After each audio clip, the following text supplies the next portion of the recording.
नमस्कार दोस्तों, study channel में आप सभी का स्वागत है।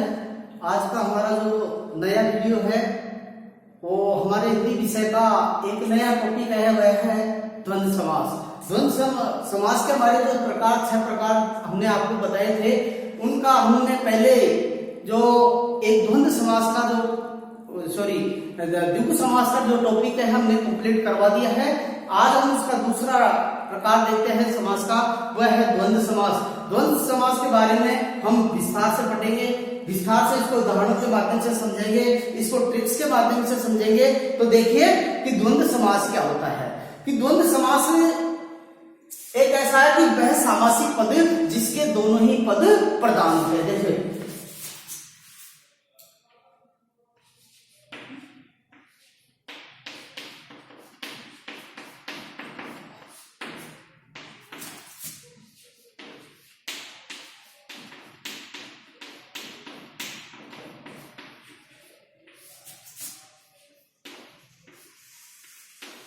जिसके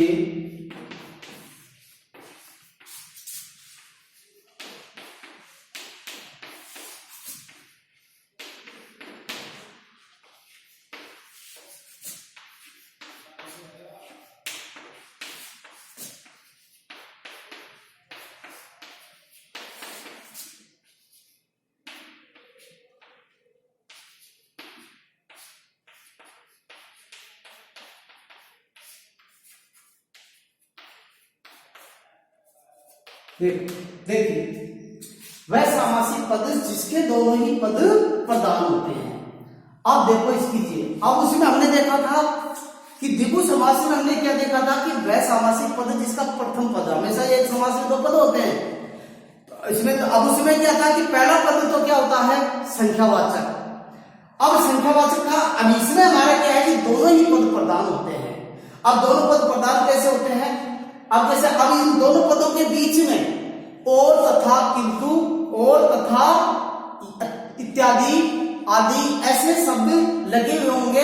अगर मान लो जैसे हम कोई भी समास का, इस द्वंद्व समास का विग्रह करते हैं तो हम उसको और, तथा, अथवा, इत्यादि, तथा जो भी है उनको हम उसके बीच में लगाएंगे, दोनों पदों के बीच में। वो कब लगाएंगे, जब दोनों पद प्रधान होंगे। अब देखिए आगे, अब हम इसको उदाहरण के माध्यम से देखेंगे कि वह सामासिक पद जिसके दोनों ही पद प्रधान हो, दोनों पद या तो उसके, अब दोनों पदों का मूल्य होता है, दोनों पदों का हमेशा मूल्य होता है, या तो वो अपोजिट होगा या उसके दोनों पद मूल्यवान होंगे। जैसे अब उसको हम करते हैं, जैसे हमने यहां लिख दिया दिन रात। अब ये हमारा एक समास है। अब हम इसको, अब ये समास है, अब इसको हम विग्रह करेंगे तो हम विग्रह करते समय या और, तथा, अथवा, इत्यादि आदि शब्दों का प्रयोग कर देंगे। अब ये हमारा ये समास है। समास में अब दिन रात, अब इसमें बीच में हम क्या जोड़ेंगे जब विग्रह करेंगे करते समय, क्योंकि दिन भी अपनी जगह पे प्रधान है और रात भी अपनी जगह पे प्रधान है, दोनों का मूल्य है। दिन अपनी जगह पे ये भी मूल्यवान है और रात भी अपनी जगह पे मूल्यवान है। तो हम इसका विग्रह करेंगे तो क्या हो जाएगा, दिन और रात।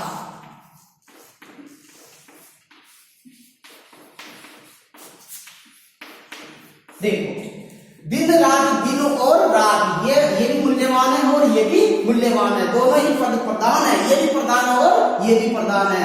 अब हमने जैसे यहां पति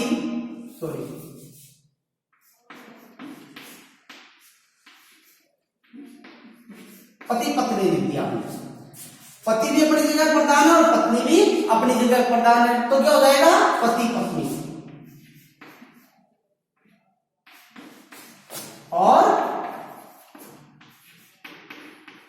पत्नी। देखो ये भी अपनी जगह पे मूल्यवान है और ये भी अपनी जगह पे मूल्यवान है। तो क्या हो जाएगा, पति, और जब विग्रह करेंगे तो हमारा हो जाएगा ये।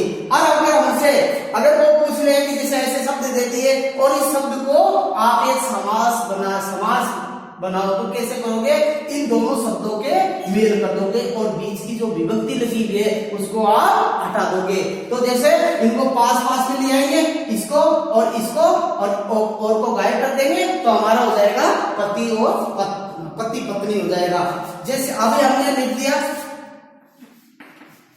सुख दुख। अब ये विलोम है, ये तो हमारे साथ दोनों अपने जगह पे मूल्यवान थे। ये विलोम है, विलोम जैसे सुख का विलोम दुख है, दुख का विलोम सुख है। अब ये अपने अब जैसे इसको अब हम इसके हमेशा इस समास में क्या होता है कि इसके बीच में और लगाते हैं हमेशा। आप चाहे कोई सा भी समास हो, इस समास में आप कोई सा भी ऐसा शब्द समासिक शब्द आ जाए उसके आप बीच में और लगा दो, कोई दिक्कत नहीं है। अगर मान लो इत्यादि तथा अथवा जो भी आता है उसके अनुसार लगा सकते हो, लेकिन ज्यादातर उनमें और का प्रयोग होता है। ये ध्यान रखने की बात है कि हमेशा विग्रह करते समय इन द्वंद्व समास में और का प्रयोग करोगे। अब यहाँ देखो कि सुख दुख एक विलोम शब्द है, ये भी मूल्यवान है, अपनी जगह प्रधान है, दुख भी अपनी जगह प्रधान है, तो क्या हो जाएगा सुख और दुख।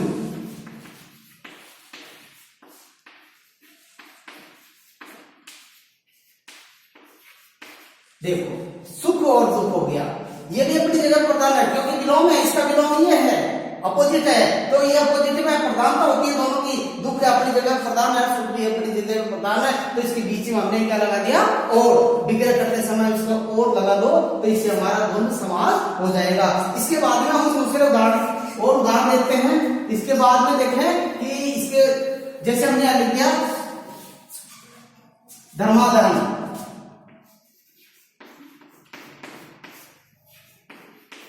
अब हमको दिख रहा है धर्माधर्म।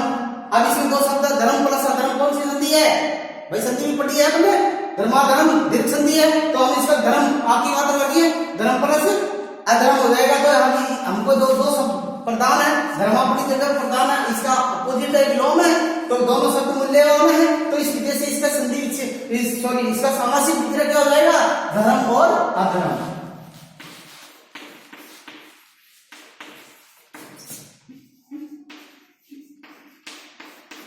धर्म और अधर्म हो जाएगा। ऐसे ही जैसे दाल रोटी, ये भी अपनी जगह प्रधान है, ये भी अपनी जगह प्रधान है, तो दोनों पद प्रधान है, तो इसके बीच में कौन सी विभक्ति आ जाएगी विग्रह करते समय? तो क्या हो जाएगा दाल और रोटी।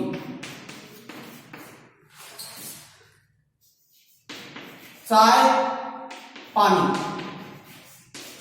अब चाय पानी है, अब जैसे मानो अब इसको अब इसमें इत्यादि का प्रयोग कर सकते हैं कि क्यों कर देंगे कि भाई जैसे मान लो घर पे कोई मेहमान आता है तो हम उसका कहते चाय पानी का नाम लिया, तो इसको आप नाश्ता भी कराओगे, खाना भी खिलाओगे, पानी भी पिलाओगे और चाय पानी का भी सेवन करो। तो अभी यहाँ आप इत्यादि का प्रयोग कर सकते हो। भाई इसमें जो दाल रोटी की जगह है दाल और रोटी है, फिक्स है, अभी दाल और रोटी से काम चल जाएगा। लेकिन यहाँ चाय पानी में तो सभी आ गया, चाय पानी में खाना भी आ गया, नाश्ता भी आ गया, पानी भी आ गया, चाय भी आ गया, सभी कुछ आ गया। तो यहाँ चाय पानी इत्यादि लिख देंगे। क्या लिख देंगे? और भी लगा सकते हो, चाय और पानी भी लगा सकते हो, लेकिन आप इसमें इसके आपकी दृष्टि से आप इत्यादि लगाओगे। क्या हो जाएगा? चाय पानी इत्यादि।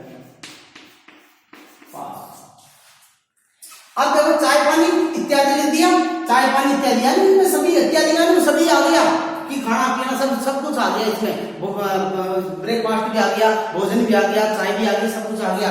अब एक जैसे हाथ पांव, अब हाथ पांव में और भी लगा हाथ और पांव, लेकिन हाथ पांव के वैसे मतलब नहीं है, हमारे शरीर के और भी बहुत सारे अंग है। जैसे मान लो कि दुर्घटनाओं की बात है तो हाथ पांव जैसे मान लो हाथ पैर बच गए, लेकिन उसकी मुंडी फूट गई, तो अब उसमें हाथ पैर पांव के साथ में आप जैसे मान लो बच गए तो उसके साथ में सिर भी है, हमारा और भी अंग है बहुत सारे शरीर के, तो वो सभी आ जाएगा। तो हाथ पांव इत्यादि आ जाएगा। इसमें क्या लिखेंगे?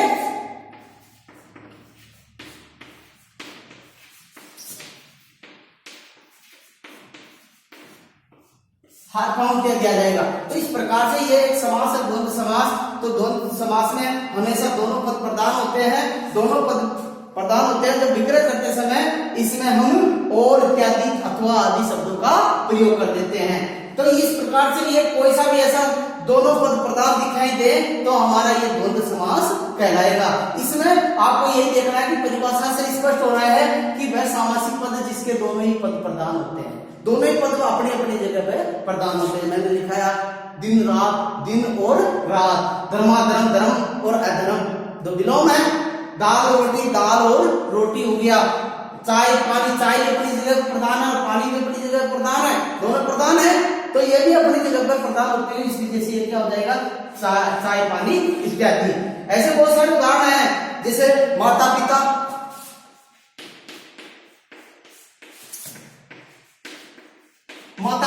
अभी माता अपनी जगह प्रधान है और पिता अपनी जगह प्रधान है, तो माता और पिता हो जाएगा विग्रह करते समय।